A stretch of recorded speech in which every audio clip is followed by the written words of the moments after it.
տոնական զեղչեր ոչ տոնական բովանդակությամբ։ Կենցաղային տեխնիկա վաճառող մի քանի խանութներ տուժել են առատաձեռնության պատրանքով հաճախորդ գրավելու գայթակղությունից։ Մեր հանձնաժողովի նիստի արդյունքում վարչական վարույթներ հարուցվեցին մի քանի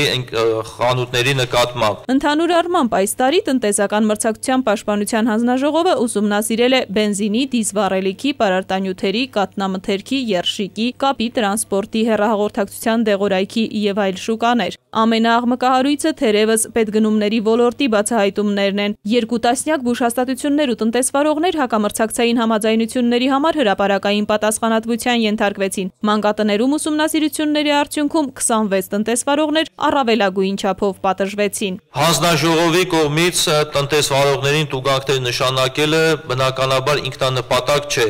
Մեզ համար կարևորը մրցակցության խնդիրների լուծումն է։ Հանձնաժողովը տարվա ընթացքում հակամրցակցային գործողությունների վերաբերյալ 214 որոշում է կայացրել։ Արդյունքում նշանակվել է 250 միլիոն դրամի տուգանք։ Բողոքարկված բոլոր գործերով դատարանների որոշումները եղել են հանձնաժողովի օգտին։ Աննա Բալյան, Գևորգ Մանուկյան, ժամը լրատվական։